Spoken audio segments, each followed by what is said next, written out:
Hello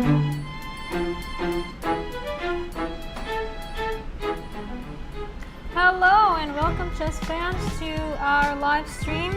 There are more people here in person, so if you're in St. Louis and you're not making it, you better run and make it for the next hour. Alright, so hopefully everybody watched today's game and realized that Duda became the World Cup champion, which is not the world champion, just the World Cup champion. And so he is doing, he's going to be able to get into the candidates with a bunch of other people, and they're gonna, you know, fight to the death, and the winner of that gets to play the winner between Nepo and Carlsen, which will be determined later in December. So it's a whole chess format.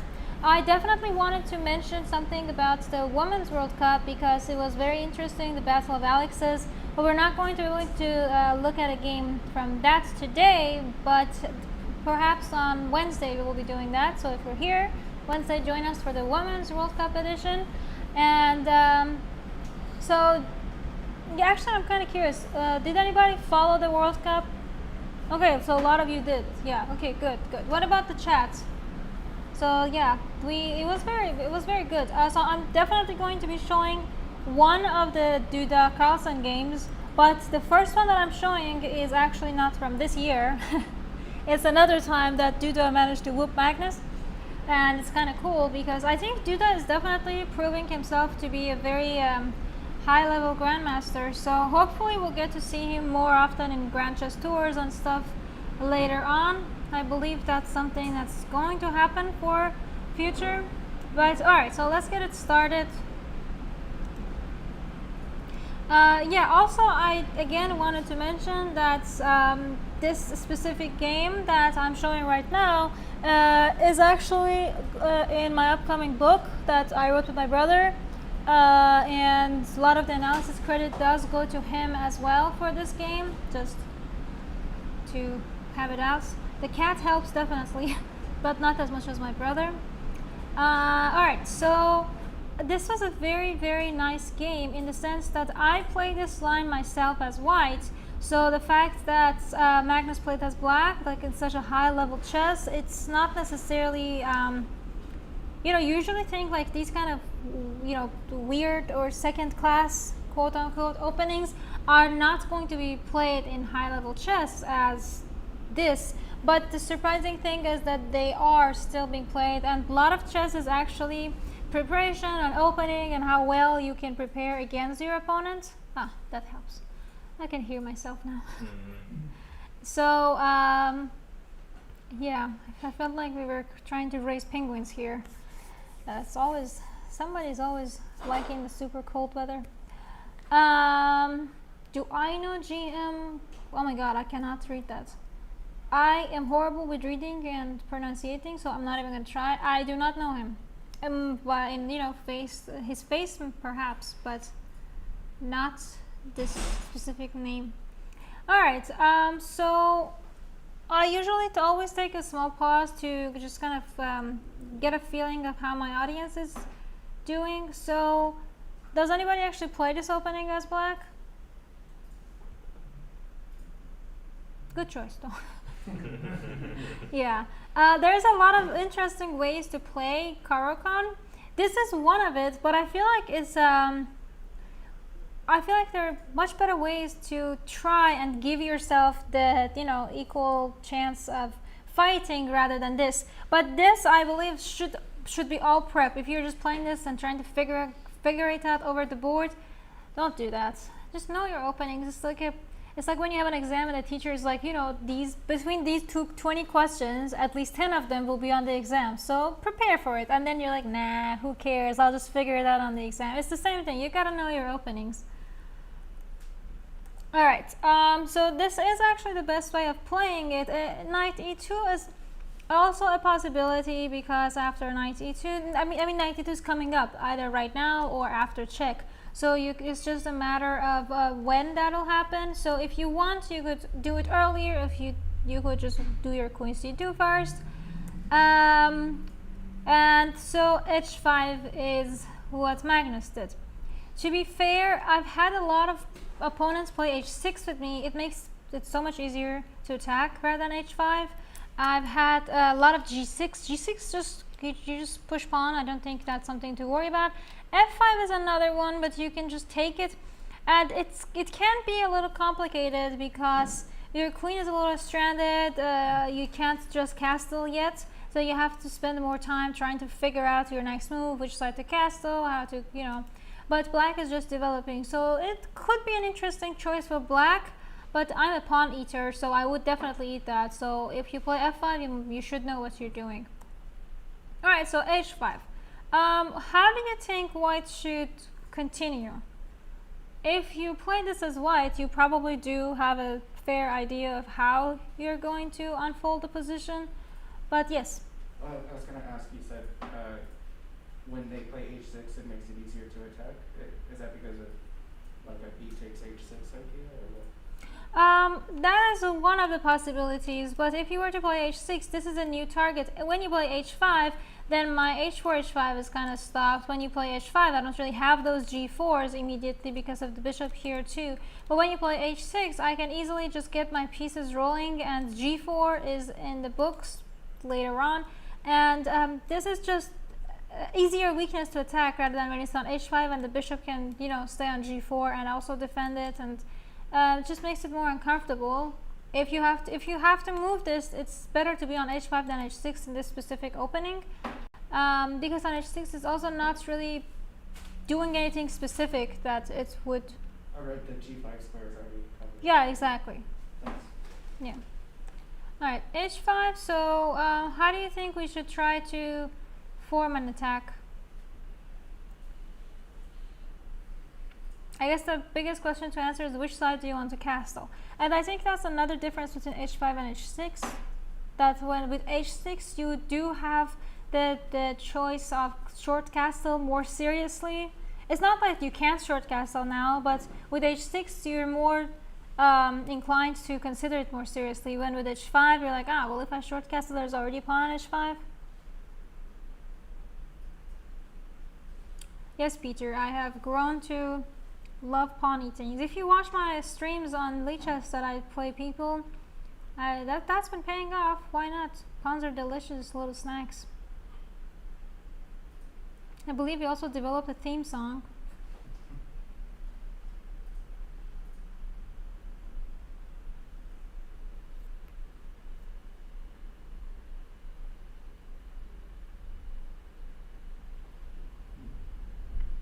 Also, this is super bright light, so I probably won't see half of you, so just feel free to raise hand or just talk or just do what you want. I do see probably a hand. Bishop e3? Yeah, makes the most sense. So your choice is to do long castle. Yeah. Does anybody actually want short castle?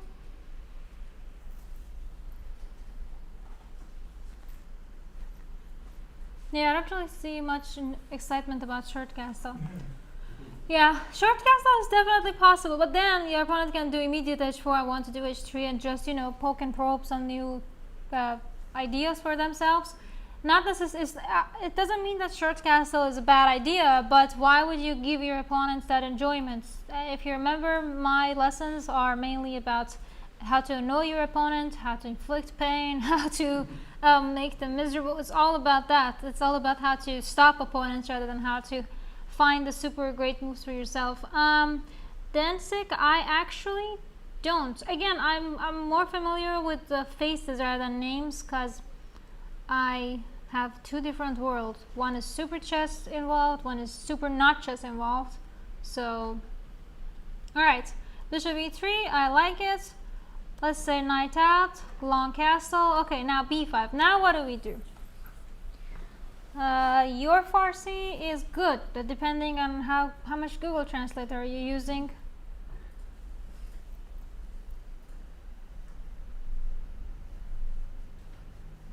Is this the same guy from last time? I don't remember, man. It's been a long week for me. I've been waking up at 6 a.m. almost every day. I don't recommend it.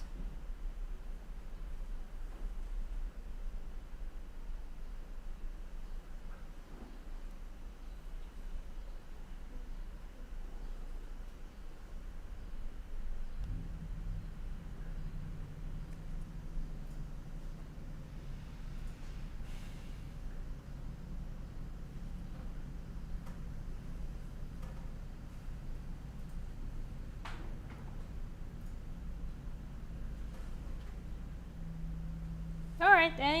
Anything? Also, keep in mind, black is Magnus Carlsen.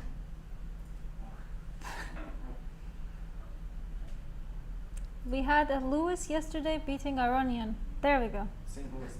Exactly. So let's see if today you can beat Carlsen.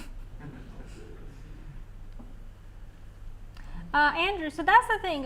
If you wanted to do h4s, I feel like it's something that you have to be very cautious about, because like when you would play h4, at some point you want to play g4, but then this bishop here would be very annoying, and you don't get the chance to play f3 because then your bishop is under attack. So there's a lot of like things that are interconnected. In order to get g4, you need f3, but you can't get f3 because of the e3 bishop. So you kind of gotta coordinate it better. h4 is a very is the type of move that you can't just take back, so you have to just, you know, be very sure about it. And again, I am fairly certain that Duda actually had this in his preps when he played, because if he didn't, I would be very disappointed. But you gotta know your openings, and that's such a high level. Not even your openings, all openings. What about d5? d5? Possible. What's your idea?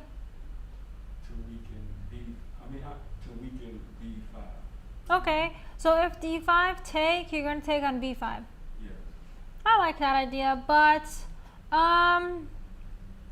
you also don't necessarily have to take, and be mindful of when you play d5 and those pawns moving on the queen side, opponent's queen side files and diagonals will get open. I'm not saying d5 is a bad move, but I just want you to make sure that you consider opponent as well. So I could also play b5 with bishop f5, right? I'm sorry, what? d5 and bishop f5. Ow. d5 and then bishop f5? Yeah. Why are you trying to go to f5? To slow down his development of his light square bishop after my rook captures back on b5. Okay, so you got a good bunch of plans, but so I see, okay, d5 is a very interesting move. And if take, we potentially would want to take over here. So let's think about what if not take.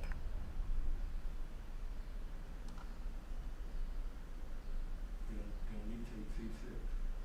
Or are you saying if he plays c5? Yeah, and if you take on b5, are you comfortable with that? Yes. Okay, so what about like if, so does everybody actually like d5? I'm saying one no. I actually can't see for most people. How's the chat doing? g4 looks interesting. So g4 is something that you need to prepare more for. If you just play g4 right now, I can play h4, I can take it. Black wants to close up. You can't just, you know, push. If black can close up the king side, then he can come attack on your queen side. I want to play knight g3. Okay, knight g3 I think is a very slow, logical move. You're attacking the pawn. If you push it, I'm going to go knight f5. This is a very fun mouse. And you're attacking a bunch of other of the available pieces. And I think this is actually one of the main lines that people play frequently. But on the other hand, I do know that there are some ideas with queen c7s, h4s and queen c7s. These ideas are also quite valid. Rather sooner rather than later. But b5 is also another thing that, well, Magnus did it, so I can't really talk bad about.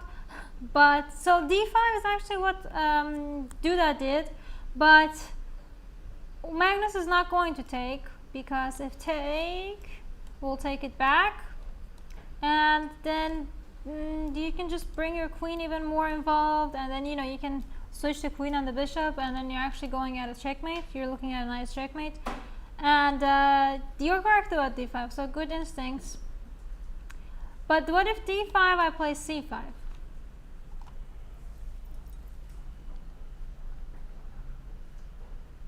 my plan would still been to take. So you want to eat the pawn? Yeah. Okay.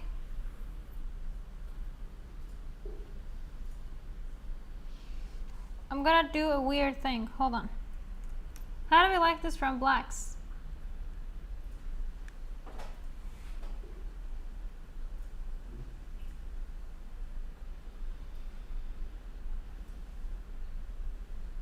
Would you be happy if your opponent takes on b5? Potentially. Okay. Oh, thank you, Laura. Alright, so I'm gonna flip it back because we want to look at the winner's side. Alright, so yeah, you're correct. Bishop b5 does give black a little breathing room, but at the same time, bishop b5 also is a free pawn, and I love free pawns, I can't say no. So yes, we were going to take it. And then rook b8, we gotta defend this. Bishop c6 is possible, but you don't necessarily know if you want your bishop to get stuck around here, or would you ever want to you know, use this bishop for any other purposes than just staying on c6. So c4 makes more sense. You're also kind of, you know, closing up that side as well. a6, we gotta move this, and rook e7 was played, which was actually move 15 of a super weird sideline. Is finally a novelty that Magnus did. I wish I could, you know, just ask him, hey, was this your preparation? But I don't think he's going to be very happy about this specific game. You know, losers are usually sore. Sorry. But yeah, I don't really like talking about my own games when I lose, let alone him. If I could ever actually get him on a microphone. But anyways, so rook e7. Now what do you think we should do as white? If I ever stop giving you spoilers. So we have an extra pawn, or we have a nice enough position. We gotta develop more. Knight is one of the candidates to develop. The rooks could be interesting, but the question that we're always gonna have is, can I push some of these pawns? Well, not this one, but can I push one of these pawns?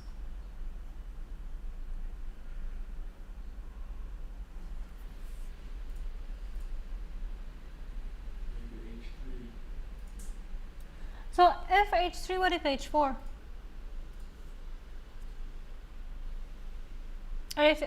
Or if after h3 and then when you play g4 they play h4? Can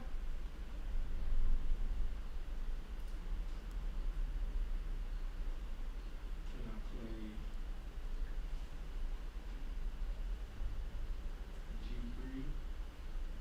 g3? g3 now?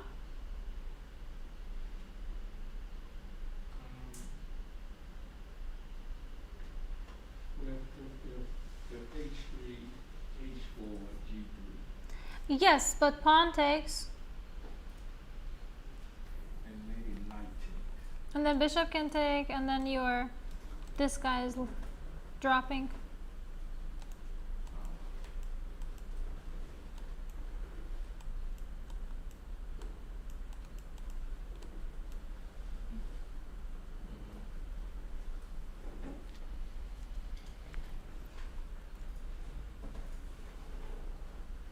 So g3 version, you said? I don't really like the idea of moving these, like this is way too slow, and I feel like we can make a better use of the square for our knight specifically. And like if the knight can get to g3, it's attacking h5, it's not trying to get to f5. This could be a more interesting square for our knight. And black is not completely hopeless, so we don't have the luxury of playing 1, 2, 3 moves just to, you know, break that out. So that's why knight g3 is actually a better choice. And it's also a safe one. So because rook e7 is a novelty, it's not necessarily like a super cool novelty, but because it's a novelty, it's highly likely that white, who is at 2700, was not prepared for this specific move. So it makes sense to do the moves such as knight g3 that are not too demanding, that are more somewhat safer, but you still have good enough ideas about it. So it's also a little psychology part behind it. Alright, so knight g3, If h4, okay, I'll just go over here and I'll be eating some of your available pieces. So you're not going to be doing that. Magnus played knight to e5. That was a little out of character. Knight b6 was a better idea, and the idea is after knight b6 you're kind of forcing this bishop to go to c6 that we didn't want to go for such a long time. And now f5. You would try to sacrifice the second pawn on your own terms instead of giving it up. And now this is also a mini trap. What if now why is trying to hide the answers, but I'm not doing a good job. Alright, so now after knight f5, why is knight f5 a bad move?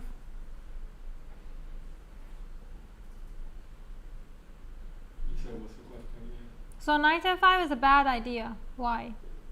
It helps develop the bishop. Oh, black's bishop? Yeah.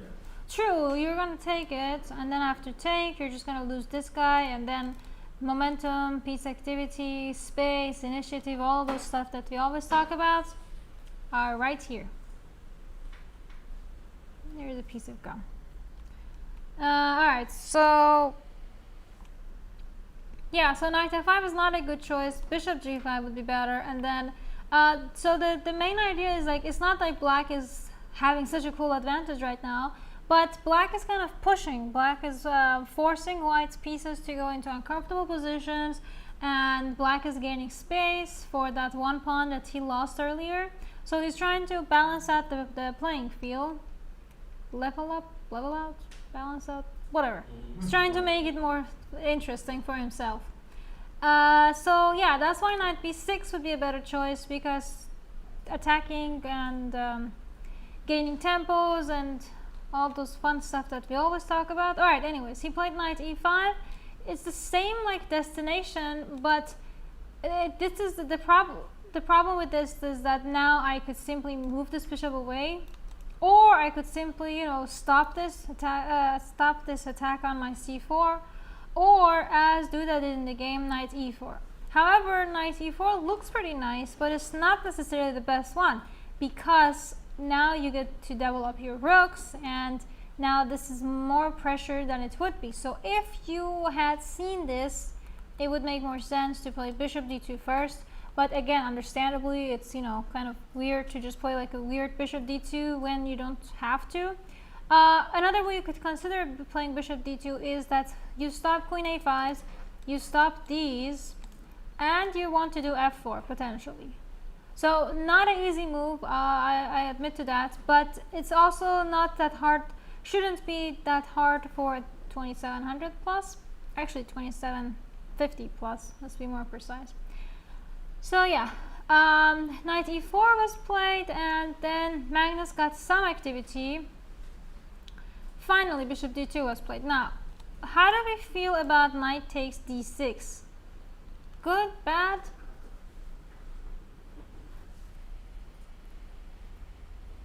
I'd rather have the knight than that bishop.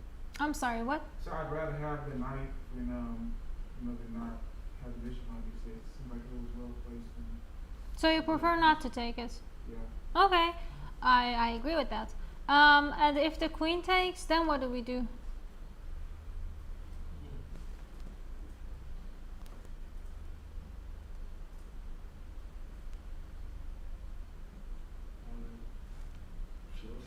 Bishop d2 or bishop f4. Yeah, bishop d2. We gotta kick this guy away.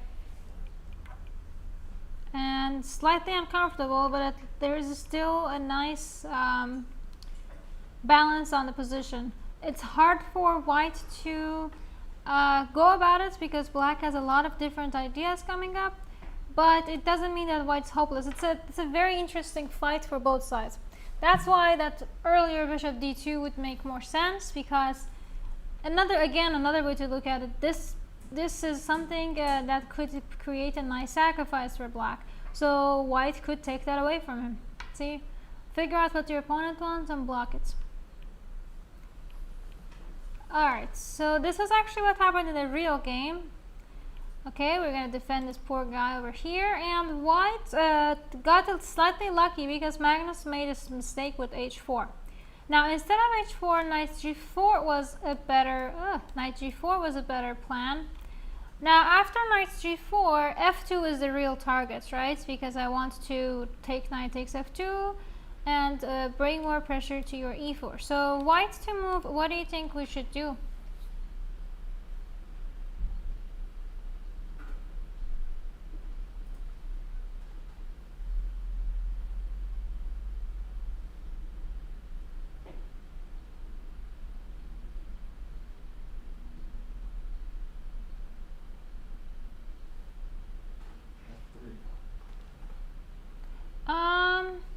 If you play f3, I could still play knight f2. You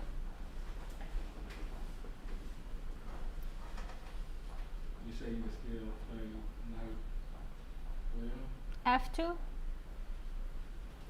possibly. I mean, what And I does could it play do? rook h to f1. Okay. Well, that's the thing. We're trying to figure out what can white do. I'm having a suggestion of f3 both in chat and in real life. I'm having a rook e2 suggestion. I think it's kind of between these two. If f3, I think knight f2 is definitely possible, and this exchange, it would work if there was like already queen on b6. So black is a move too short. So that's why it's a better idea to take it already, so that your knight can stay in a better spot, and then you can try to relocate your queen. And these black squares are super weak, and white's pawn structure is just up in the air. So black has enough compensation for the sacrifice that he made earlier. Very nice checkmate idea coming up, but that doesn't necessarily mean that white's super lost. Okay, now white's super lost. There we go. One more move. Now white's super lost. But right now white doesn't have to be. There is still a good fight for both sides. Argue it's understandable that we would prefer to be black because of the piece activity and the space and the super weak pawn structure, but white is not completely hopeless. There is still a very good fight going on. So with that in mind, let's just go a lot back and look at a position that Magnus did not do the most accurate move. He played h4, which is kind of interesting because, you know, from the world champion you would always expect to get super moves, not inaccuracies, but I'm here to tell you that is not true. So now after h4, what do you think we should do as white? h3. Oh, you said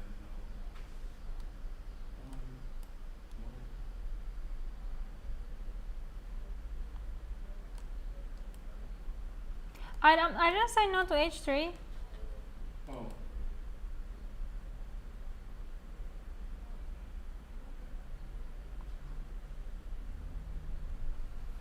I'm really liking this f4 move, but that's something that's, yeah.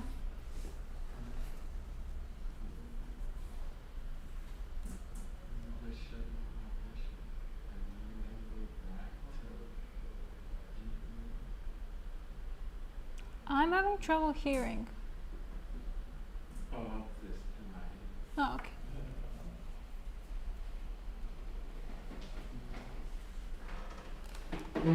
I like h3. h3? Yeah. It's a logical move. This knight g4 was bothering us, so we can stop it. Yeah.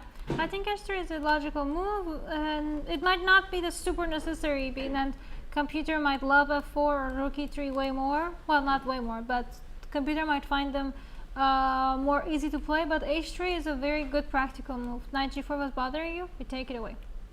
Alright, so now we can do this rook e3, and alright, now what?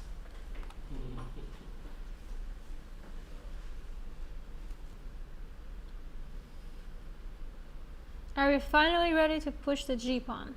I was about to say, you know, working hard for the G-pawn, so you might as well. Yeah, that's something, exactly, that's something we've been kind of struggling with when to do it for like the last 10 moves. Yeah.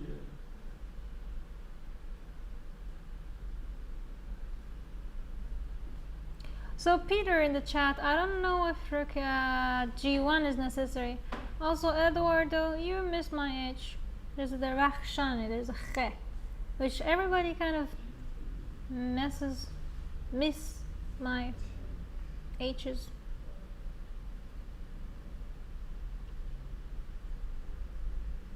I don't know about rook f3. I mean, I see your idea, but I can just check you over here. I don't really know. Rook f3 is just very up in the air. I think this is the easiest way to punish white. So let's go with the g4. Alright, g4. En passant might not be the smartest choice because we will simply take back if my mouse lets me. And then you move this knight, and now I can simply bring this rook, and eventually I'm gonna keep pushing these pawns. But more importantly, these pawns are actually defending all of these squares that your pieces can poke through. So that's the part that I really do like about. Alright, so But can black take on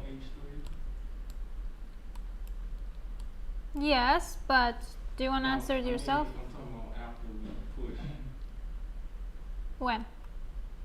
on the knight, when we threaten the knight. Oh, you want to take that now? Do you still want to answer yourself? Hmm? Do you want to answer to yourself? No. Do I want to answer? Yeah.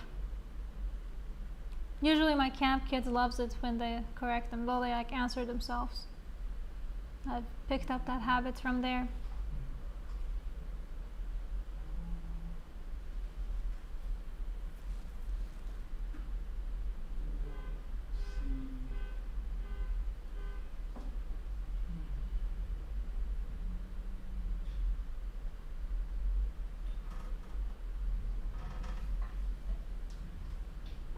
g4?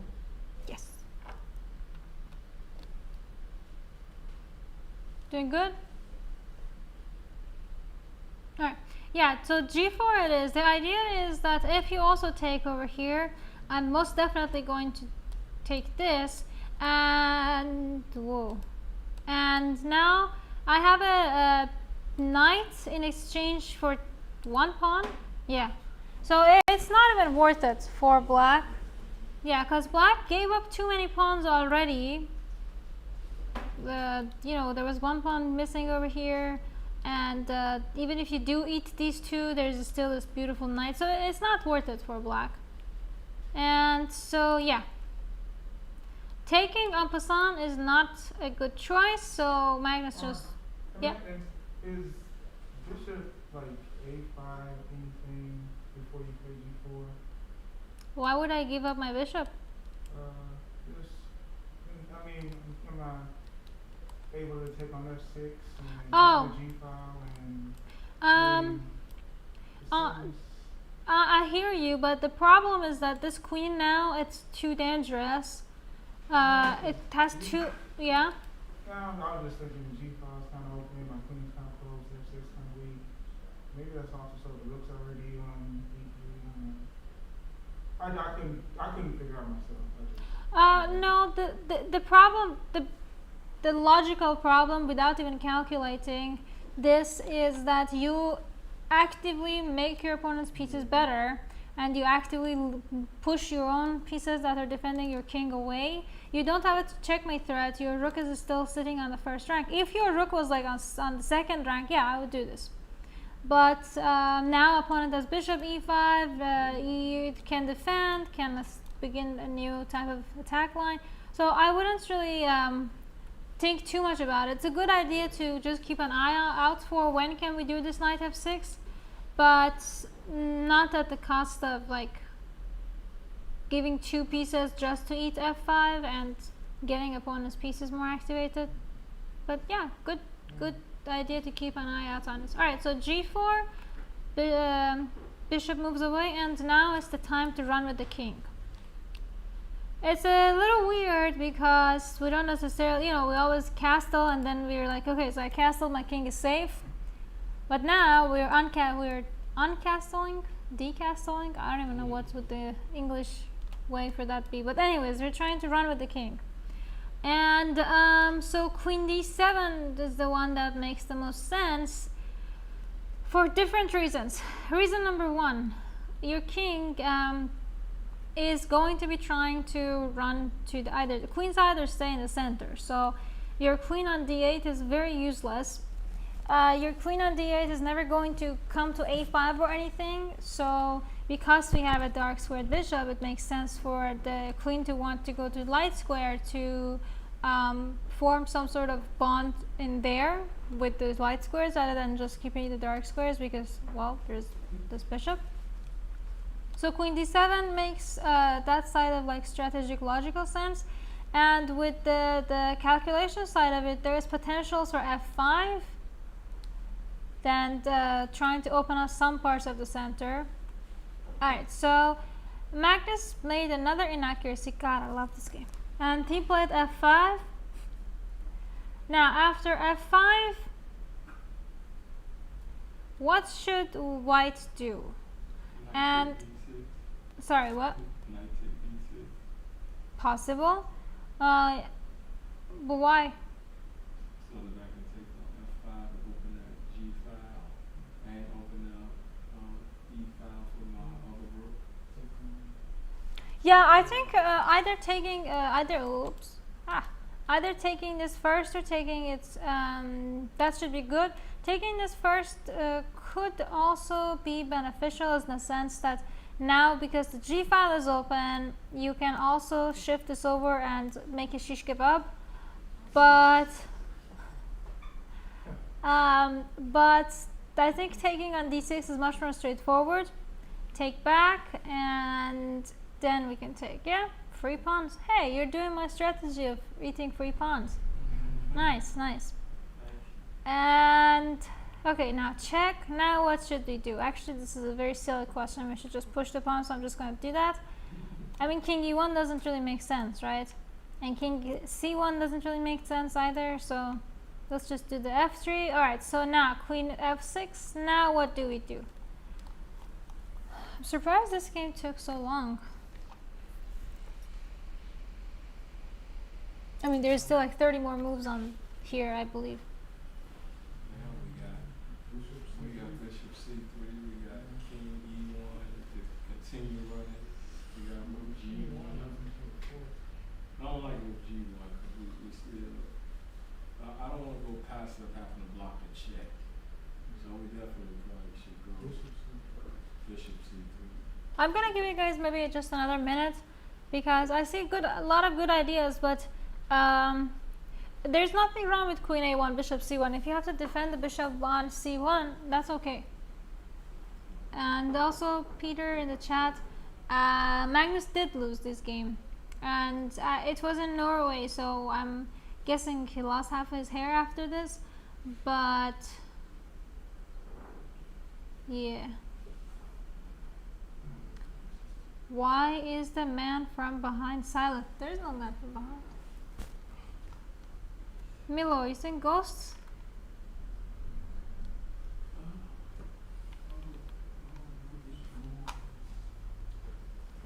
Alright, Navid wants to double the rooks.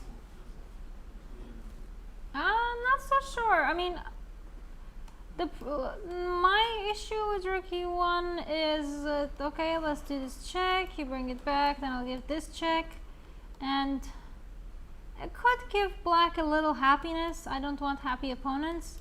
I believe white is still much better, but why would I give any type of slippery slopes to the opponents?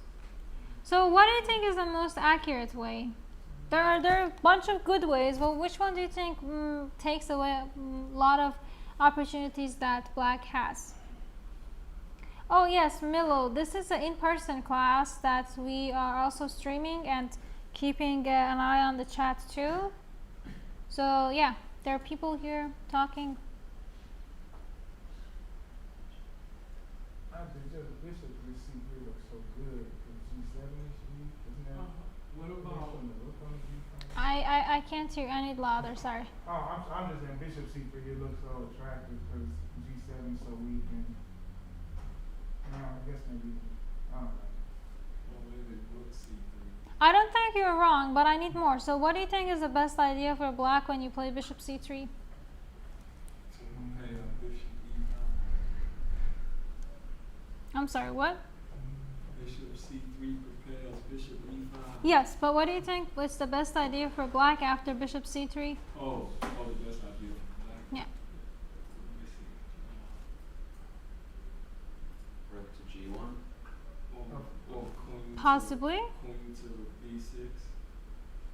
Yeah, maybe queen b6 wanting to go to queen b1. That's the one that does make sense, right? Because after queen b1, your h1 rook is under attack. Somebody's gut wants to simplify it. Good for you. Yeah, I see rook b3, but the problem with rook b3, you're forgetting about taking on f3 potentially. So after take, you kind of got to take it with the queen, and then you're losing this. So you still do have some advantage, but you kind of blow it. This is like +6, that one is barely +1. Bishop c3 is possible, but again, not the most accurate. But I guess we have to take that up with Duda. So the most accurate one is actually queen e4. Understandably hard to find. The idea is simple. I want to eat your knight. And if you give me check, I'll block it. And if you bring the rook, now I'll play king d2. And then rook on c1, defending. No checks. Even if you try to be cute about it, now I'll just bring my queen back. Now you're kind of forced to exchange queens. If you try not to, then I'll still force you. Cool stuff. Alright, so yeah, king d2 was the real way to go about it. But anyway, so queen e4 is the best idea. However, bishop c3 was played in the game. And queen g5. Now Duda is messing it up a little bit by little bit.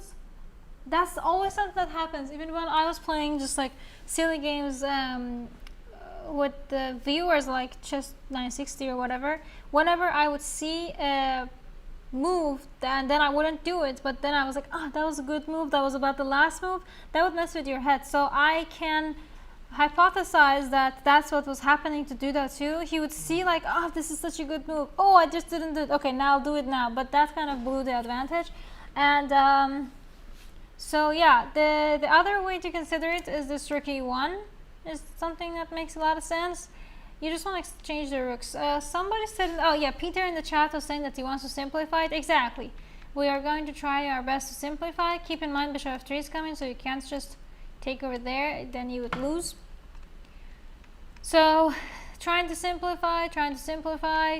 That is the most accurate one that would give white the maximum advantage. However, queen e4 was played now a little too late. Queen g2, rook e1, and Magnus decided to give us this beautiful gift of a weird game, and he took queen takes a2. Now, what do you think is the best move for black?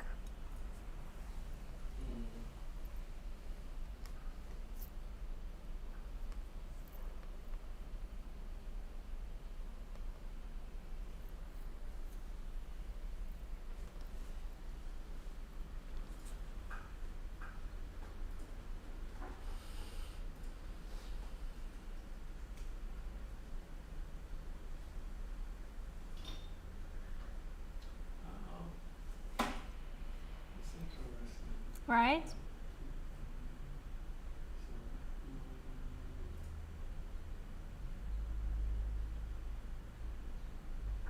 I kind of like I kind of like F6. I don't know why. I kind of like a good kind of covers E8, covers E5. You know. You don't have a problem with me eating your knight? Oh. Could I eat your knight? Can I check on you? Yes. Oh. I was looking at what about bishop takes c6 first? Wait, what? Uh, Oh, f3? I mean f3. Yeah. Ah, yeah, okay, so if bishop takes f3, just rook takes. And then rook b1. But my queen is here. Right, and then I would take on f3 check. But you just gave up a bishop. Well, I was thinking If you had another bishop here, maybe. Yeah. No, f6 is actually the best one. It's not that easy to find. And the idea is that white gets the chance to just push. And black can't do anything about it. But this does give black the best chance of creating some counterplay. Yeah. What about knight takes h3? Is that, why is that there? Now? Yeah, Where are you going with this knight? f2. Okay, well, but can I just come back? Okay. I mean, it's a pawn, and this is not...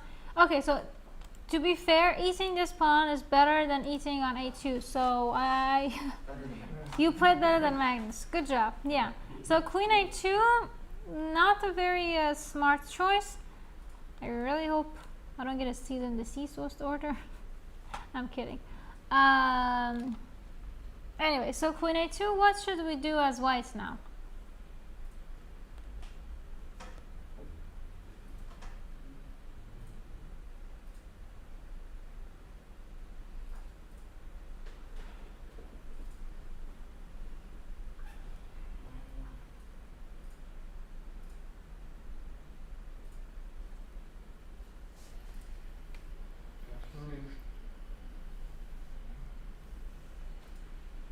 f6. Yeah. Oh, actually, Rook b1's coming up. actually,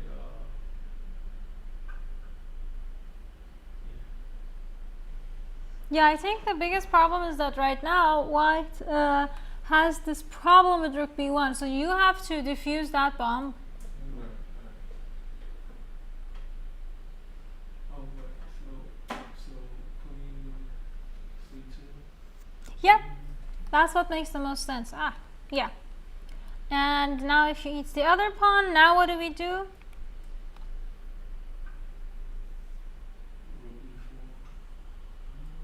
e4. Maybe.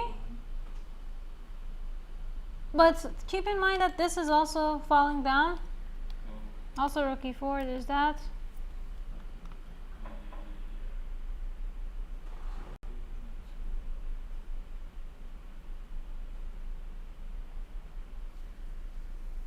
Do we have anything with rook e8? Yeah, f6? yeah, let's just exchange these rooks up. And if he, I mean, if he were to take it, it's kind of the similar issues. Now there's also f6 to Right. plunder. But actually, let me, how do I? Actually, too late. I already showed the good move. Never mind. So if this were to happen, white to move, what do you think we should do? Try to ignore the analysis up there to your best of abilities. no, it's only plus 14. I probably Ah. use this. Oh, yeah, it has Rook h8. Yep, it has to be. loose pieces. Check, boom. Nice. So I believe that's why he didn't. So king h7. Now what do we do? Can we just eat that rook? Yeah. Okay, I agree. I think your hair scratched the mic or something. Can't do anything about it. I got a lot of hair. Right.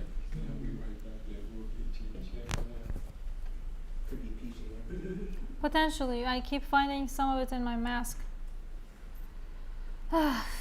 He finally forgave me. Yeah. For the chip. No, for the vet from Oh, yesterday. Yeah. Alright, so let's say they eat our pawn too. Now what do we do? So for the new audience, I have a very chubby cat. He has an amazing dog-like personality without the dog messiness. So it's perfect. And he likes to go out and play, and he's on the cover of my book too. I did not request that, but I'm very happy about it.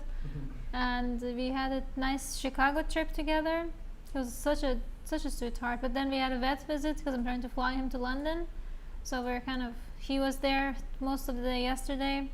So when he came home, he was very, just like, you know, when you have a fight with a friend and they're just like giving you the cold shoulder, he was like that with me. He always sleeps on the bed at night. He did not. But in the morning, he came and he purred and he was like, okay, I'm over it. Let's get out. Yeah, so what to do? He owns me. Alright, back to the chess of it, because if you let me talk about Pishi, I'll never stop. And we will keep showing you pictures, and this class will go a whole different direction. Pishi studies, Pishi 101. Oh, I'm way past the intro class. Oh yes, that is true. You could TA in that class. Alright, so how can Duda continue to beat up Magnus?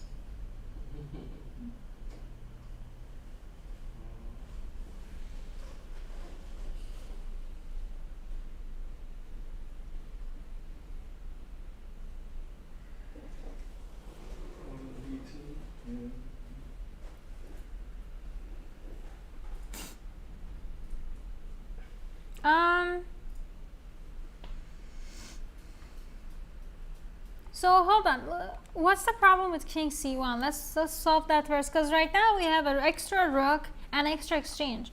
So we have the luxury of giving some of it up. So which one do you think is safer, queen d2 or king c1? The only thing I like about king c1 is knight d3 check. True. And let's say you go king b1. I was worried that you might just take a look. And then we take it back with the bishop. We still have that extra rook on b8. I could also be trying my best to trick you. So I do feel tricked, or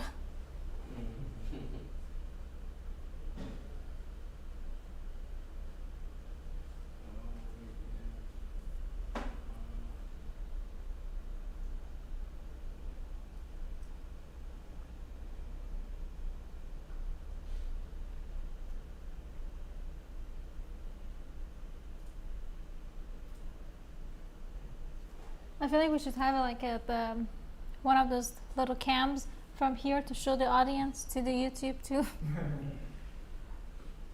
I was seeing a lot of fun facial expression, like, do I feel tricked?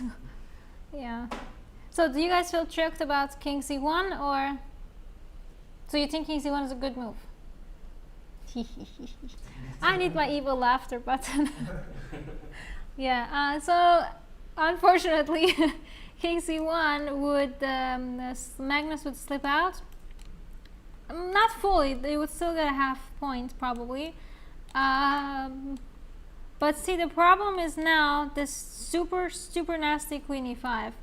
It's really hard to even explain it, but this is the only move, because now I'm going to eat one of your pieces, and the one that I eat, most likely the bishop that I eat, now my bishop is going to eat your other pawns too, and your king is having problems, so black gets the chance to get slippery.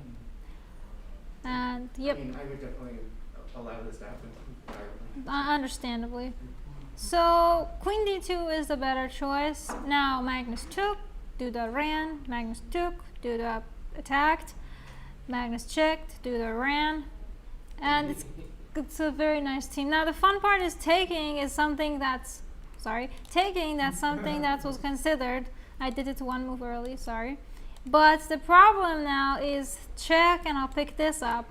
This should still have some decent advantage, but you know, I don't really want to have to use the word decent when I talk about advantage. I want it to be full advantage, bloody murder. Done. So yeah, now this is not the only way. You could do like a cool queen da to thread some nice checkmates here. This would still result in a cool win. However, rook e2 is the best move, but you have to follow it with the best idea too. So knight e2, king up, take, queen f4. This should be a relatively easy win. To be fair, taking is something we could also strongly consider, because even if you give up that exchange, even if you give up the rook in exchange for the bishop, we have enough material to easily win this. But if you want to be fully sure, you might as well keep your extra material as Duda did. And I don't really see much hope for Magnus. I mean, he could eat the pawn or something, but this is really sad way for Magnus to lose this game.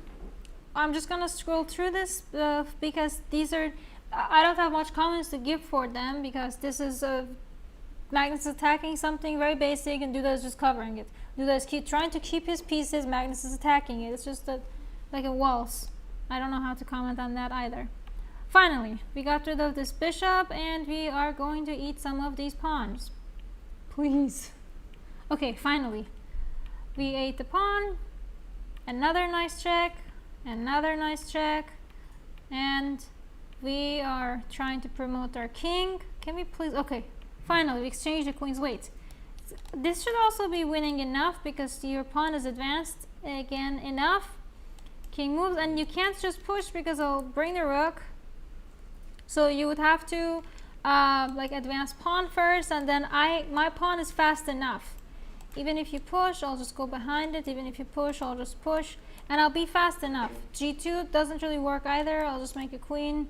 If you make a queen, check. I have a queen and a rook, and I have the first check. But anyways, if we want to avoid these, we don't have to exchange queen. We can just give this check and have a much cleaner win. But yeah, this was a very fun game. I specifically enjoyed it because it's on my book, and I always like it when people win against higher rated grandmasters, specifically the top 10. So when the people beat Magnus, it's interesting for me. I don't sit there and do evil after, but I definitely will show the game. And we are going to take a quick break and be back and watch Duda beat Magnus again. Different game, same results.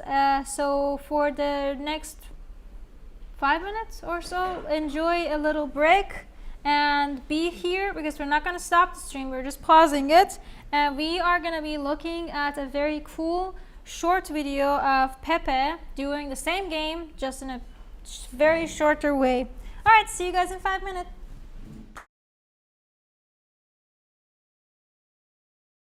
And actually he was thinking he was winning. He thought he was winning in this position. Because it's not easy for white. Because there is rook b1 coming. And if you play queen c2, it looks like black can take on c4, right?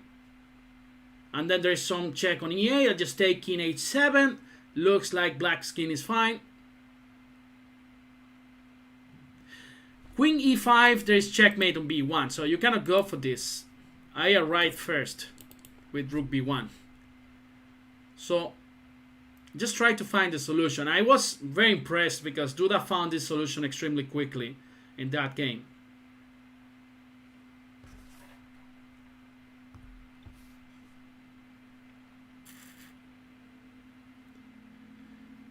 So, any ideas?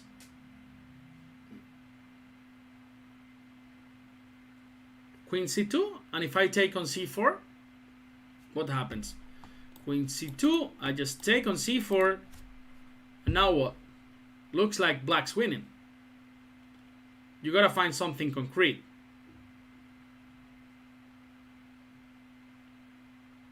Yeah, queen c2, but then what? Queen takes c4, and it's not clear.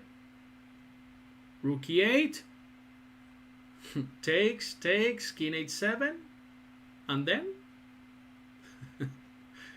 And then what? You are almost there. You are almost there. Bishop d2, I mean, this is too sad, yeah? It's just rook b2, for example. This is just losing. Look at how the bar had a heart attack after bishop d2.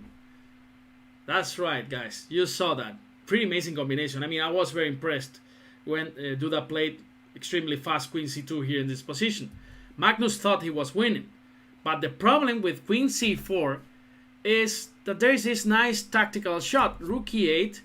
Now Magnus played king h7 because he realized that if he takes on e8, then there is rook e8, King h7, and then the final blow.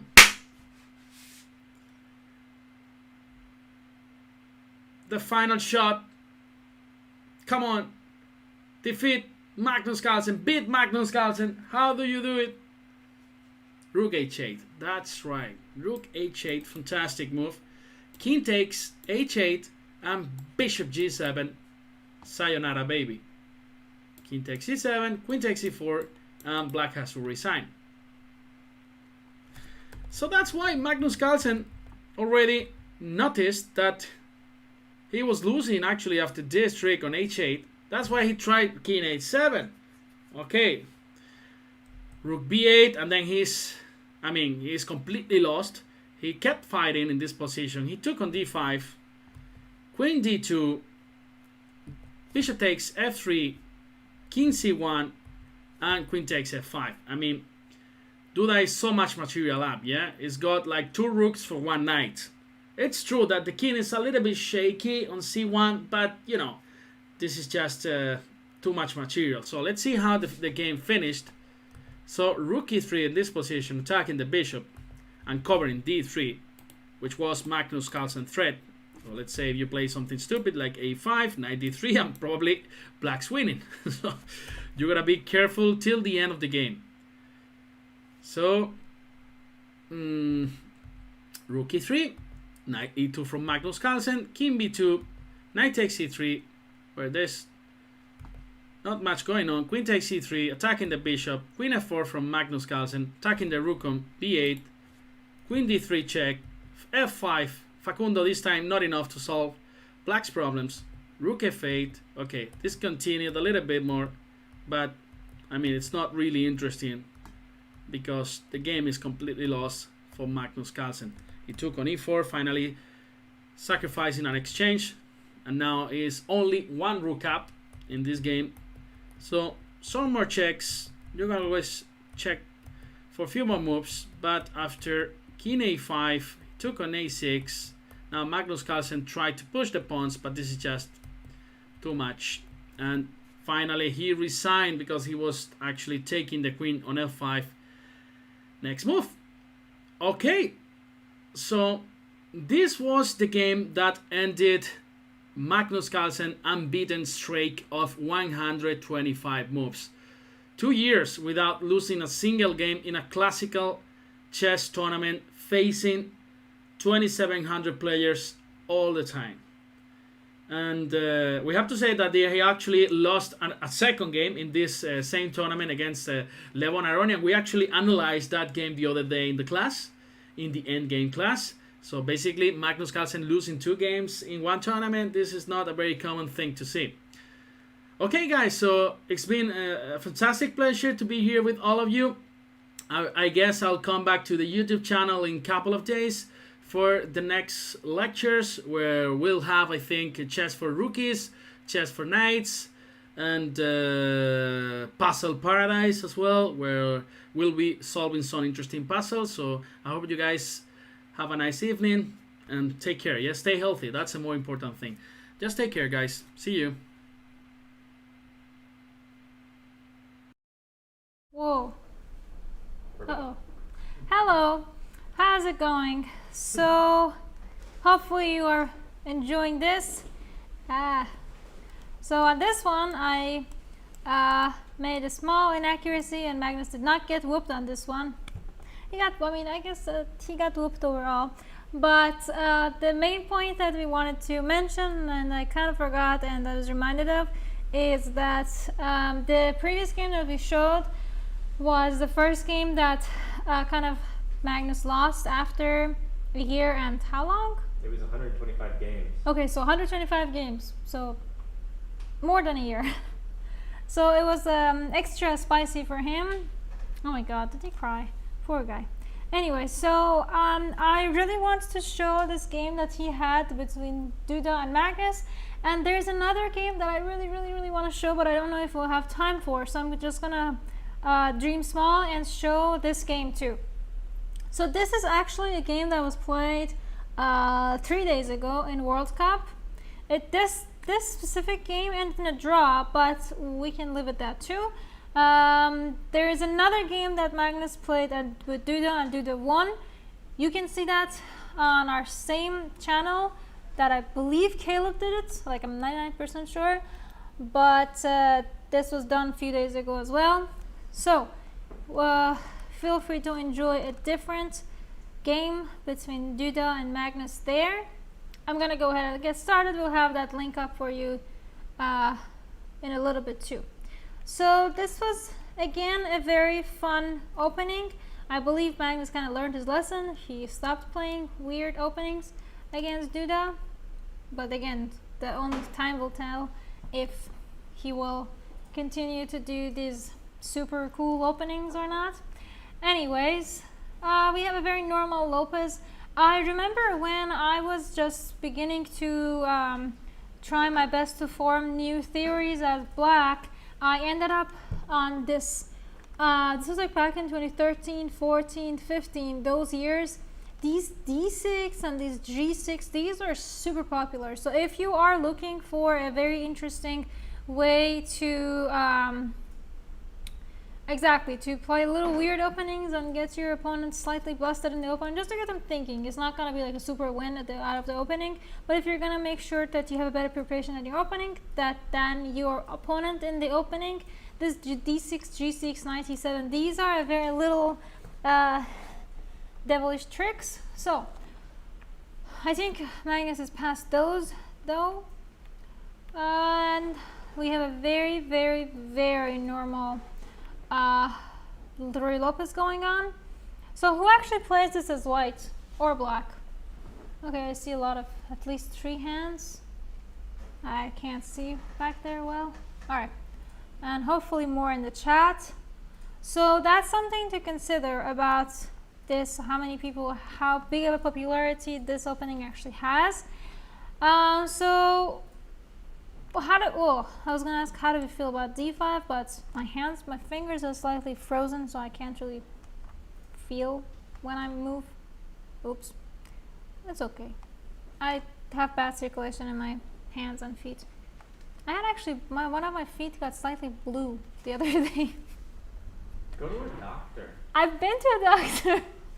Become a doctor. I also am trying to become a doctor. Here's good motives. Why do you want to become a doctor? Because I have blue extremities. Yeah. Alright. So now after d5, take, and here's the first position I wanna stop at. Alright, e5 pawn. Can we eat? Yay, nay.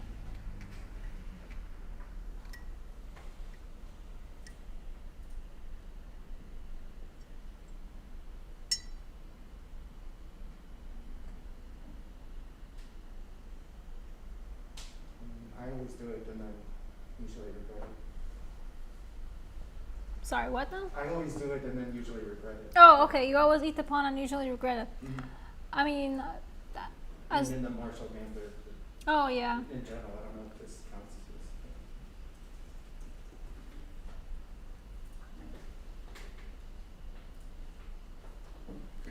All right. So yes, that's kind of the general idea that we want to be aware of.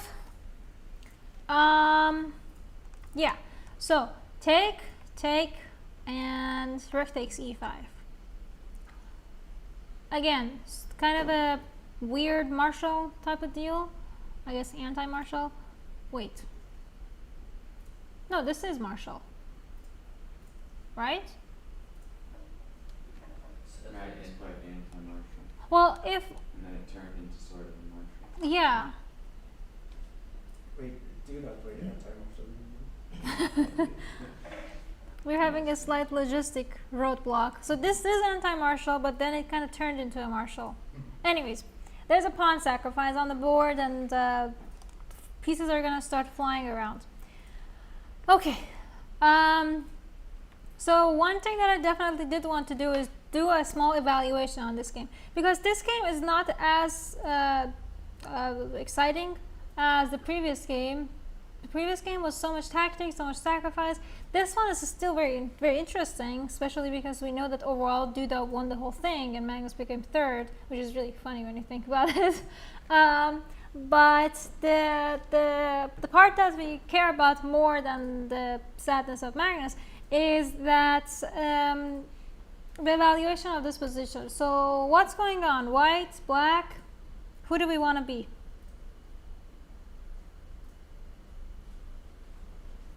White does have an extra pawn, but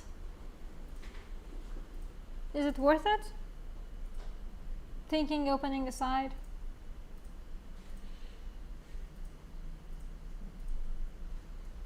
I already saw the answer. Sorry, what? I already saw the answer.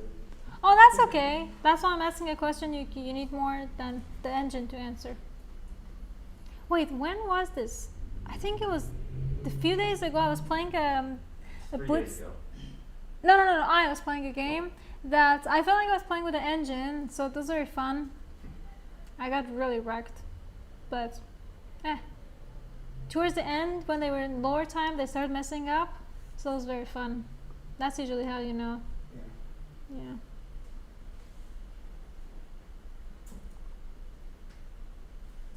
Anywho,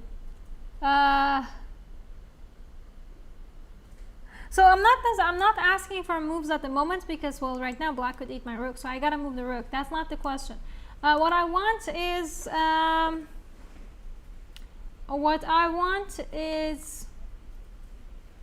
evaluation.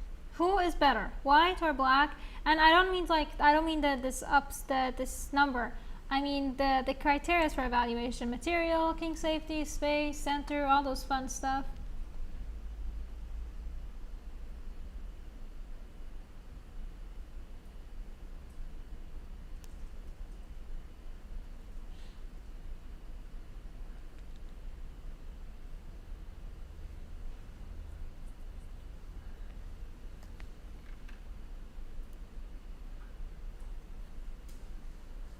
I like white overall. You what? I like white overall. I mean, there's extra pawn, so you know who I like. And then we have the A file.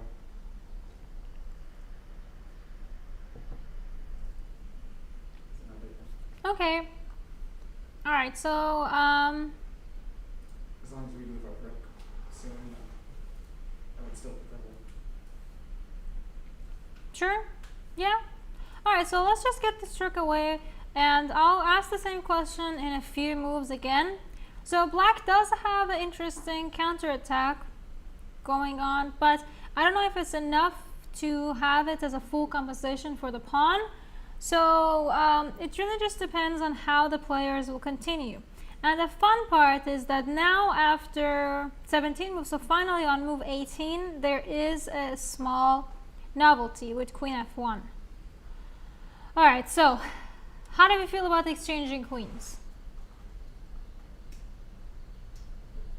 Good for white. Why? Or upper material. True, but it's not gonna be that easy because we still have a lot of, like, we still gotta get the knight out, the bishop out, so it's not gonna be a very clean cut win. Sure. But black's also kind of trying to attack. Yeah.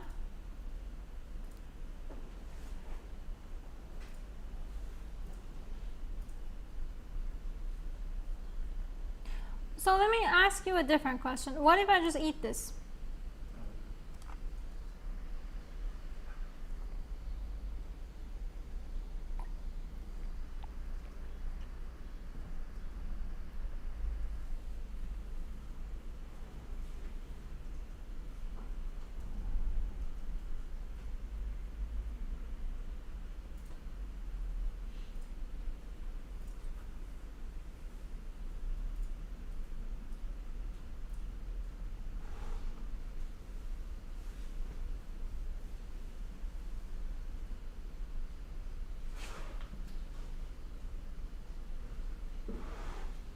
Loose pieces.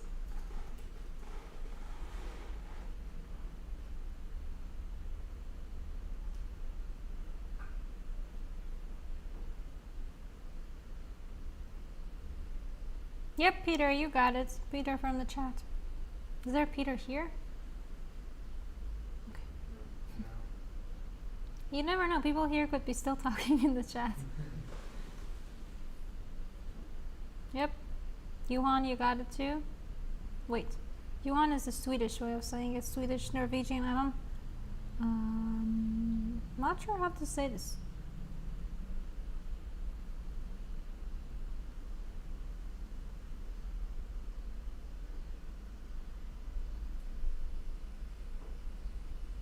Queen to F1. Yeah, good job. Loose pieces. Ben Feingold would be very proud of you. Alright, yeah. If you wanted to be more, I guess, cool and try to form new attacks over there, this is something that Black would enjoy with F5. And then you gotta move this rook, and then F4, and we'll see you next game. So that actually would give Black clear advantage. So Queen F1 makes perfect sense. Black proved to be perfectly fine in the opening and for the cost of a pawn. So now we're gonna try our chances in the end game.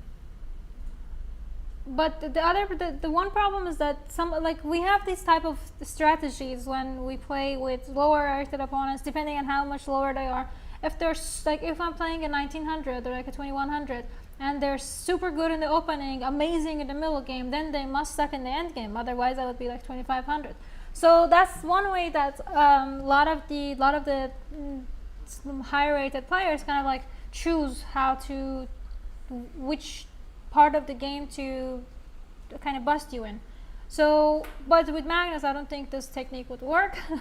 So, yeah, I don't really know how one would do any type of strategies versus Magnus.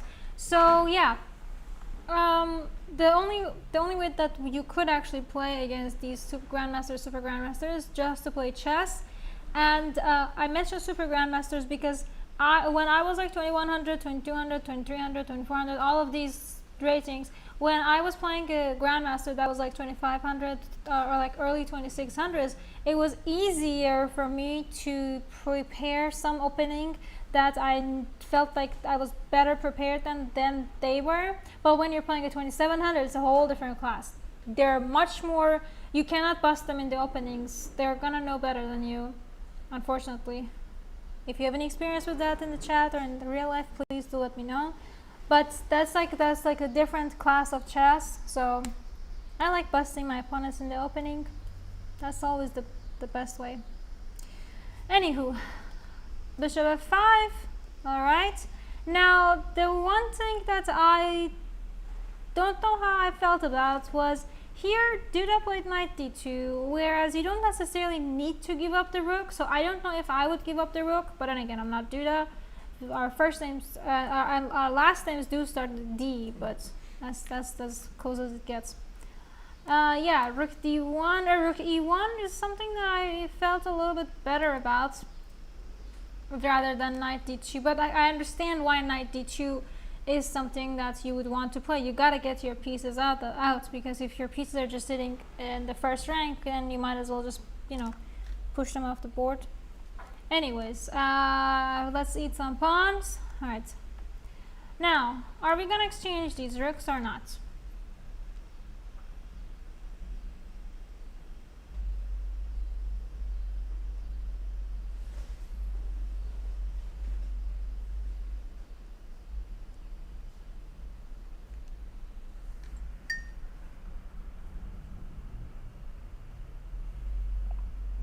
Usually better for the player with the two rooks if a pair of rooks is exchanged. So for white, would you want to exchange your rooks off? Yes, I mean,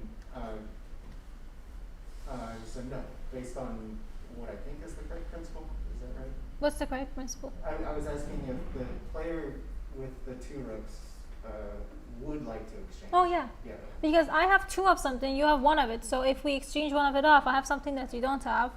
I'll have a rook that you don't have. Yeah, they can't oppose. Yeah. But just like the super simplified way of thinking about it. But also the logistics behind it. Now this rook can, just go from behind and stab me. Whereas now I would, have to. Oh my God, this is looking so sad. And this is a bye-bye party for pawns. Oh. Yeah, I don't want to look at this. This is too depressing. But all my pawns are about to fall. And there's still a fight to be done. It's not super hopeless, but I don't want to put myself in a position that I have to start praying to God for and start making deals. Is it just me, or when you're like super desperate, you're like, oh God, I'll be a good girl. I won't do this or that. Yeah. I remember when I was growing up, and I did a lot of those. Middle of the game. Oh my God. Oh boy. Anyways. So try your best to not need to pray during a game. Before game, after game, understandable. During the game, start to negotiate. If you let me win, I'll go to prayers 5 times a day or whatever. That's when you know you need to take a pause from chess. Anyways, alright, so rook d1. Now, Magnus is the tough nut, so he's not going to just let you eat the knight and just exchange pieces off. So this is in Magnus's interest to keep this knight on the board. So it's called a move and a prayer. Is that a thing? I thought that's just called this when you're like desperate. Desperation? I don't know. Yeah. Anyways, knight b6. Now what do we do? Also, while I'm asking you what do we do, I want to do another evaluation. So, would you want to be white or black?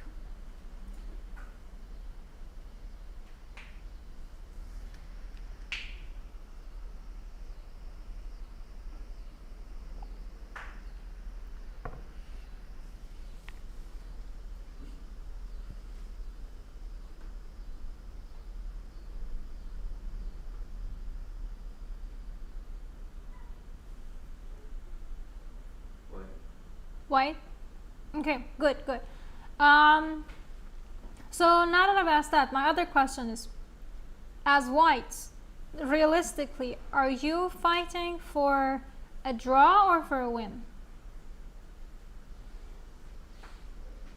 And I know that's a very hard question to try to answer, because sometimes you know you're kind of fighting for equality and draw, but you're hoping for a win. But sometimes you're actually fighting for a win, and you're also fine with a draw.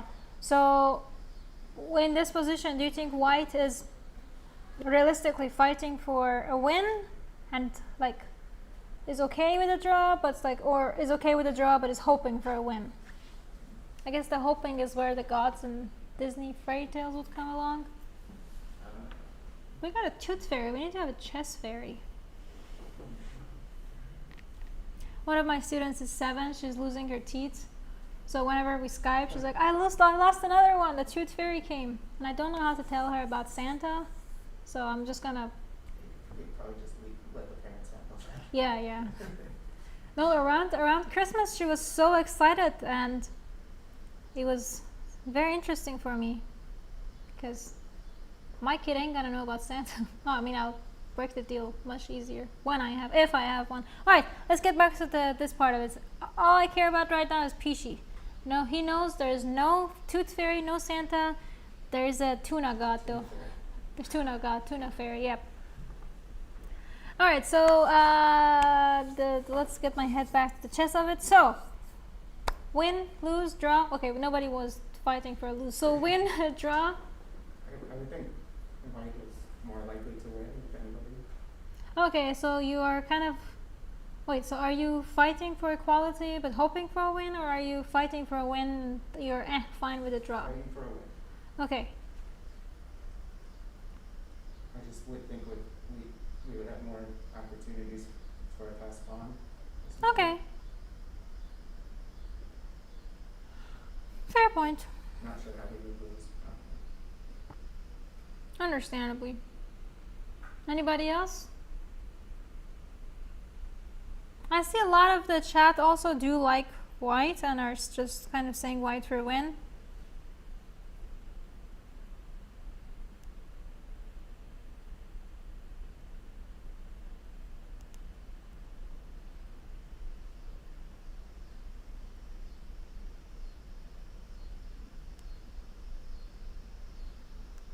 I mean, if we take away the fact that we'd be playing Magnus Carlsen from the I mean, he's also playing chess bonzo, and wait, where did Louis go? He was the one who had the fun with Arnian. Oh my god, we're creating such cool rumors. This might actually be a fun sting.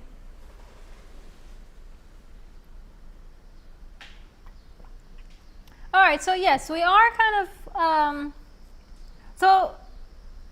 but a better way to look at it is that white's position has the better chance of getting advanced. So your pieces have a slightly better chance of being in better rhythm and coordination because of the pawn structure that black has.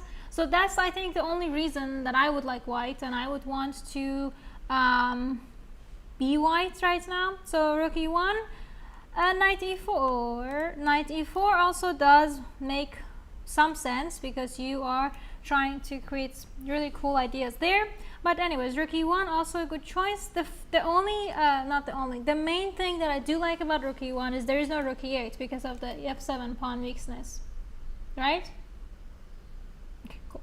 So rook e1, knight c4, take, and okay, now how do we feel? Do you think it was a good idea for white to exchange these? Black really wanted it because he did it at the cost of the double pawn. So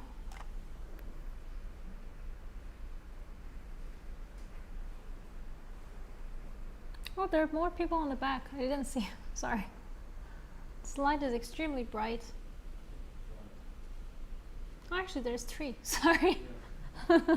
Okay, interesting. I don't like when my opponent has knights, so Okay, personal choice. they're tricky.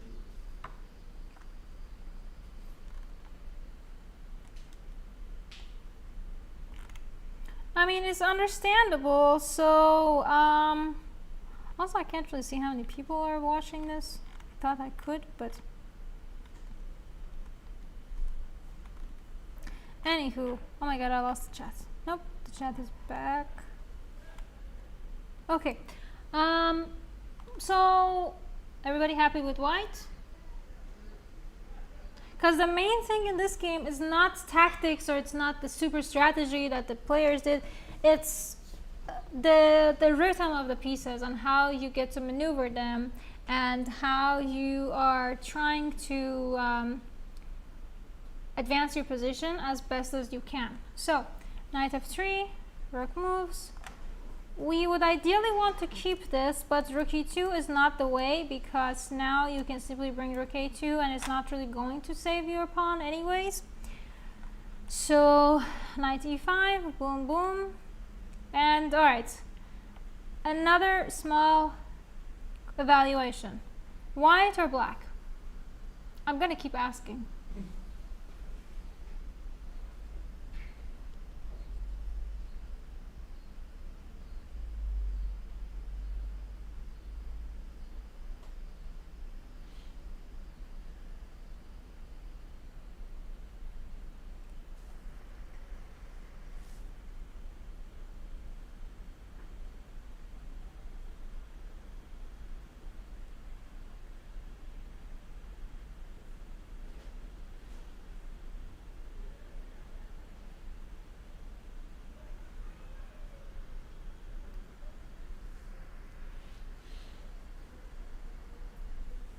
Black has a rook more? Not necessarily. I mean, there is a rook, but in exchange for a knight and 2 pawns. So that take on c4 was unfortunately necessary. There was no way for us to keep the b2 pawn and eat the c4 pawn.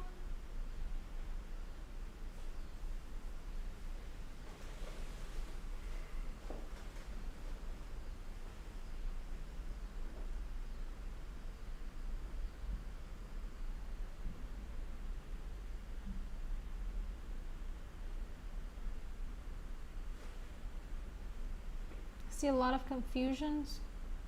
Seems pretty equal. Alright, so do you feel comfortable playing this against Magnus?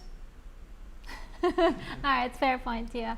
Alright, so check, king up, 95. I understand.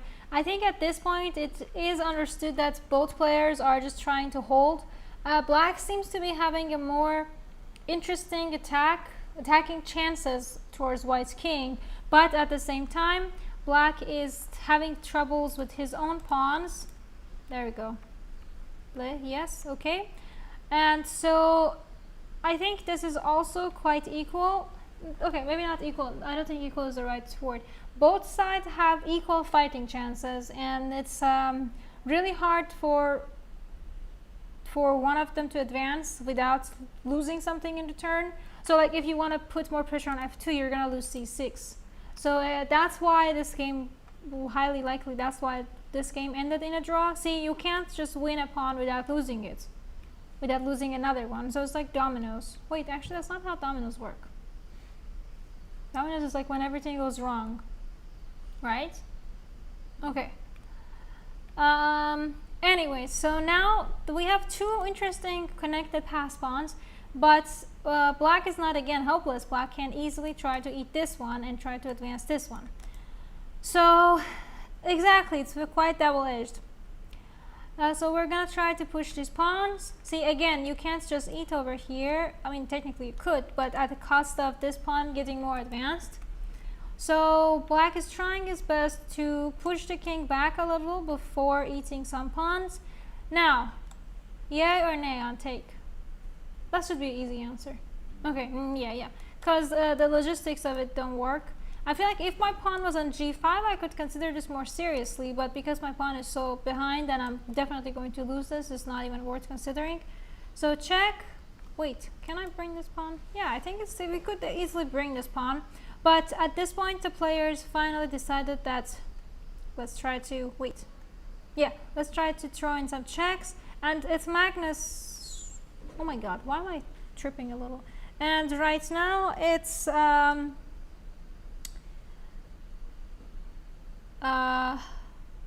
Duda who decided to not go for the draw. So he didn't repeat. He simply went for a different way, and I think this does try to maximize your winning chances, but I realistically this is a draw. Like I don't care how much of a good chances you have right now. If I push, okay, this is gonna kind of just like a super blunder, and highly unlikely Magnus would ever blunder this horribly. He has done inaccuracies, but this type of blunder, not really. This is kind of fun because this was like 2 years ago, maybe 3 years ago. First round of Sinkfield Cup or the St. Louis Rapid and Blitz. I remember because I was downstairs and I was like helping out with I think I was the GM in Res again, and it was like a super drawish endgame, and Nepo, he blundered he blundered in a way that's like in an endgame, like a rook and pawn endgames. I don't remember who was the opponent, but the opponent just push pawn, gave check, and ate the rook.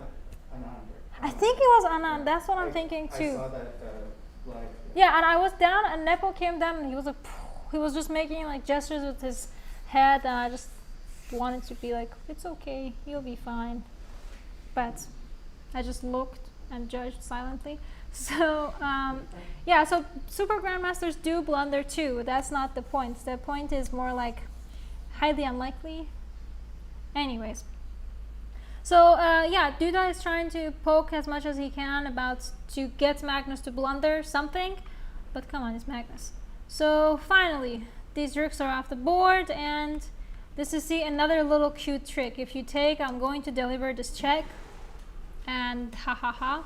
So that's why this is such a beautiful game. But the king is too close, the rook is too scattered. I'm the best man. I'm no man. I mean, sometimes I wish, but that doesn't mean I'm a woman. I like it. Anyways, and that's how this game actually ended in a draw. But Duda actually went on to win the whole match between them, and he won the tournament, so we like that part about it. But this is like such a weird position because 2 pawns and a knight, you know, one would think that this could actually be a win. If you're interested in the endgame, this is something that I'm going to probably talk about at the Tuesday part of the the curriculum that there is a very fun endgame part about that's the battle of Alex's Goryachkina versus Kostyniuk, the Women's World Cup that Kostyniuk won. The younger Alex with the S actually, she lost the endgame with the rook and a bishop, just rook and a bishop, rook versus bishop. That's supposed to be a draw, but she lost it, so, or rather Kostyniuk won it beautifully, so that's another one that I wanted to show. But for now, I am gonna switch it to Women's World Cup really quick. We're not gonna spend too much time on it, just like 15 minutes, really quick. So this was a very beautiful game that Goryachkina played versus Muzychuk. And sorry. Well, I said the younger Alex because she's my age and we actually played together back in 2009. I think I said that actually once. And we drew, so I want her to become the world champion so I can actively go around and say, hey, I could have been the world champion. I drew the world champion when she was this kid. So it's for, but I've never played Kostyniuk, so I can't really say that. I've lost to Muzychuk, which I actually showed that game. I had a better position, and I showed that game last year. It was one of my painful games. It's somewhere on YouTube. I don't want to think about that. I messed up so bad. Anyways. Alright, so the battle of, I guess, Russia and Ukraine. Oh, this is fun. So, who here plays Gruenfeld? Sometimes? Well, actually, there's a very nice book that Yaroslav Zherabuch wrote about Gruenfeld. If you play Gruenfeld as black, do check that out because yeah, he's very good in Gruenfeld. He wrote a very nice book with my own publisher. Well, not my own, the publisher that I also wrote the book for. So I like promoting it, I guess. But yeah. So yes, if you are a Gruenfeld fan, make sure to check that out. And alright, let's get to the nitty-gritty. All super normal openings. I can't really share much about the openings, and we are gonna kind of try to scroll through for the first 20 so moves because I'm just going to give you a feeling of how the position is going, but my goal for this game is to look into about move 30th because that's when things got really interesting. And it's really fun for me because Muzychuk, there are two sisters, Anna and Maria. They're both really amazing, and I just love it when I see siblings succeeding. So for me, like the 3 Polgar sisters or the 2 Muzychuk sisters or any type of like other siblings that are out there that I'm not thinking of right now, for me, it's amazing because I have a younger brother. He's much taller, much more in shape, and he's actually a better chess player than I am right now. I have better titles, so I can keep bragging about that until he achieves those titles too. But no, it's really good because I like to kind of give some of the credit to the parents too, so I like the whole family aspect of it. But anyways, good for the Muzychuk sisters and the Polgar sisters, and I can't actually think of brothers. Do we know any 2, 3 brothers that are great chess players? I can't think of any. I know Magnus has a bunch of siblings, and I know Fabiano has siblings, but I don't think that they're that involved in chess, right? Yeah, not really at the high level. I mean, Yeah. Caro has a brother, an older brother, and he was better than him for a while, but eventually he gave up the I game. guess Jen and they her probably brother the same. Shahariz. Ah, yeah. Those are also a good sibling that I Yeah. can think of. Yeah, but I can't think of like in real high level chess. So like having 2 super chess sisters, that's a very good thing. All right, so let's just keep going. And I've seen them interact, and I've always been very encouraged by the way that they're like close and they're just friends. Because I know a lot of siblings are not friends. Okay, I think now I feel like we need to change this theme and open up a therapy session for siblings. Oh my god. Let's get back to the chess of it. I don't have my doctor's degree yet before I can start messing with people's heads. Oh. Again, the evil laughter button. Alright. in order to for all of us to kind of come back to the chess of it, how do we feel about this? Also, chess bras, they're not siblings actually, to my knowledge. Somebody mentioned chess bras. I know that both his sisters are very very good at streaming, but I wouldn't say that high level chess. Again, I have huge respect for them, and I'm very glad for what they're doing for the chess community. Oh, Mehmet Yarov, his sisters are very great. They're like women grandmasters, right? Because I know they're two sisters and they have the same last names. No? All right. So if we come up with a more, Chess bros. if we come up with more chess siblings, do feel free to leave a comment. Nah, but I don't think we're gonna focus on both his gambit. I'm gonna leave it up for both his sisters. All right. So how do we feel? White, black. What's going on here?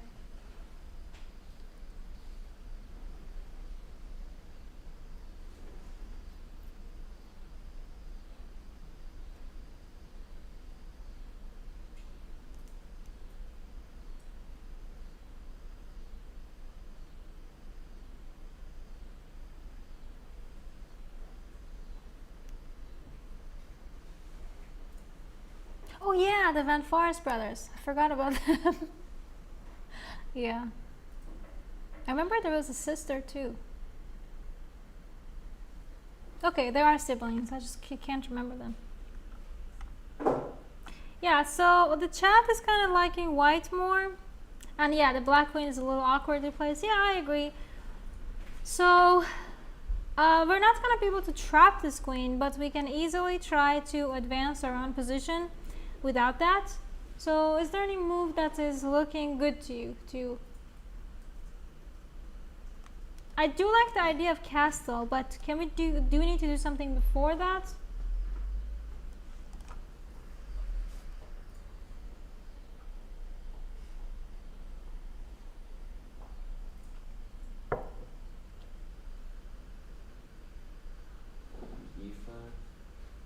D5? E5. E5.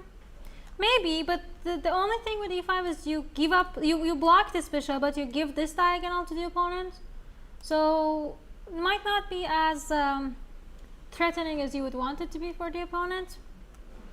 So rook b1 is what was played. Very normal move. I'm gonna also stop your bishop from moving, and the next move I want to castle. I also moved away from this diagonal, so that's one good aspect of it. All right, now we're going to poke around a little. I think d5 would be interesting if my king was already on h5, because now there's this check and I don't want to give you any more momentum and initiative than I already have. So let's just figure out how can we advance it. To be fair, taking immediately is just as good as playing bishop c1 that was played in the game. So let's just focus on bishop c1 for now. Bishop c1, queen moves away, take. And at some point I do want to do this bishop b2, but I also have to be mindful of potential pawn eatings. So let's try to save this pawn first. And alright, now this knight d4 was inaccurate because you are not going to be able to eat this knight immediately, even if you play e5 now. Okay, I'll have the check and the knight is not pinned anymore. So that's the mistake that was made. Now queen c3, white to move. What do you think we can do? And yes, thank you, Ben. I forgot about that. I did an interview with the eldest Van Forest 3 or 4, actually 2016. So oh my god, 5 years ago. And yeah, I think he mentioned, I did that for Chess24. I was working for them for a little bit back then, and he did mention that it's like they've had this huge family chess history, right? Yeah. Wow. Yeah, so I think that's one of the reasons, like back then his very tiny sister, which now I would think is a teenager because it's like 5 years ago, so she was also like 1900, so she should be upcoming and interesting. But yeah, the Van Forest family. Oh my god. 1880s. Oh boy.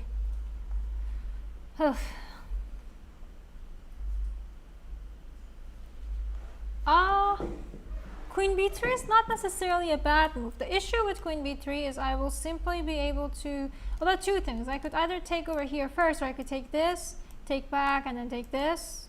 And it's not going to be that pretty. This endgame is going to most likely be equal-ish. So rook b3 makes more sense. Now, when you try to move the queen, now I can eat that. But this was also a slight inaccuracy because e5 would... what about queen e3? Right now, queen e3, I would just take it back. I don't know if kf, I don't know if that's where you mean it. Queen e2 right now, then d4 just falls. I want to try my best to not lose the knight. And that's why instead of taking the pawn, e5 is the deal. Because now if you take it, I have rook d3. Now the difference is if I played rook d3 now, you have e5 and I don't have that check that I had a few moves ago. So we would kind of take care of this e5 problem. And when you take it, then rook d3. Now I get to actually keep my knight. So this was a very sad little mistake that Aleksandra made. Oh my god, I think it was Aleksandra that when she was playing Stefanova a few rounds back, she blundered the whole piece. Right? I think that was her. I don't know. I think it was her. The chat, if the chat wants to confirm, but I'm highly certain that was her because I was... Yeah, that was her with Stefanova. And it was also funny because Muzychuk, Anna, missed a mate a few rounds back too. It's like a fun show that's just left and right missing stuff. I miss playing high level chess. Anyways, so now white is kind of stuck in a more equal endgame, more equal position than if they actually kept this knight, they would not get into this mess. So because they didn't keep this knight, they entered this endgame of a mess, well, mess of an endgame, and I'm gonna continue for 3 more moves. And now, all right, black made a mistake. Black played rook c5. How can white use it? This was actually the biggest point of this game that I wanted to show from the beginning.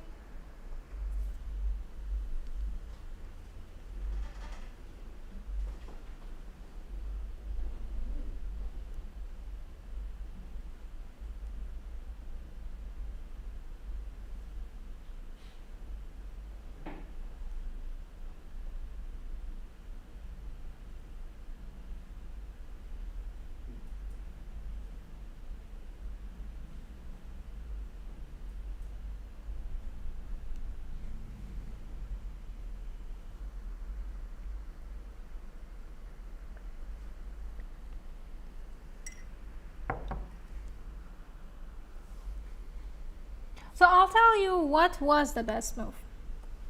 G5 was the best move to not get the king f4 ideas. And even if you were to eat over here, now black can simply just hold. All black has to do is hold. Sometimes that waiting move and the whole waiting game and the holding is what gets you in trouble, because white is going to have a hard time pushing this pawn, and all black has to do is just wait for white to try everything and realize that it's not going to work out. And I know for a fact how hard that can be because I always mess it up, so yeah.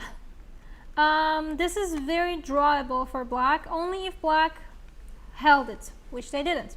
So g5 would be the best one, to also cut the king. So in endgames, it's extremely important to cut opponent's king and make sure your own king has enough space. So rook c5 to defend the pawn is a mistake, simply not because king f4, although king f4 does look pretty intriguing. Rook c2, then the king would come back and now you can do g5. But the problem with rook c5 is rook c7.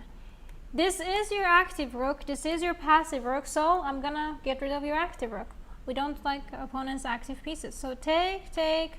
And again, this rook has to go from the one passive position to another passive position, and this gives us enough time to keep this rook pinned over here, and now we will beautifully bring the king. I was considering king e5, but I don't know where I would go after king e5, because if king d4, there's always going to be checks. So we can easily just keep the king occupied over here. Hello, Matteo. You're a little bit late. We're almost done with this. But yeah, so again, another mistake, because if you were to take it, now another beautiful move with the rook and double attacking. Oh my god, the pawn structure is making me hungry. So king h4, king g6. Now this would give black the best fighting chance. Anyways, e5, check, e6. And this is such a beautiful move. You could also easily just take it and just do a nice waiting move. But h5 is also quite torturing for opponents, because now if you move the king, I will provide a check and I'll eat this. If you move the rook, I'll go after this pawn. So yeah, h5 is a very nice devilish move. I've been watching Lucifer, so I keep referring to devils. So I still have one more season. Alright. Which is the season you skipped? Yes. I forgot I skipped over season 4, so I actually need to go back and watch that. It's like you're watching the prequel. Yes. And yeah, oops. Oh my god. Yeah, so this is a very beautiful game. Yeah, that's rook c5 and rook c7. That was a very, very interesting way to convert the advantage in the endgame. But anyways, like right now, this pawn is dropping. So white tries to, well, actually black tries to. Actually, I have no idea what black's trying to do. So I guess it's just desperation. But yeah, black is kind of just lost. There's no real point. Black's rook didn't really get to, this rook didn't really get to leave the 8th rank, and the king was just stuck, and the pawn structures were just miserable. So yeah, that's one of the games that I definitely wanted to go over. Most likely go over the battle level Alex's on our Tuesday and potentially Wednesday sessions. So feel free to tune in for those. If you are in St. Louis, make sure to join us tomorrow live from 5, well actually in person, from 5 to 6, because we are going to be doing cool tactics in person, and then there's quads, I believe, right? Hopefully there's There quads. usually is. There's usually quads, so make sure to call and double check, and feel free to leave comments, subscribe, and yeah, I'll see you later.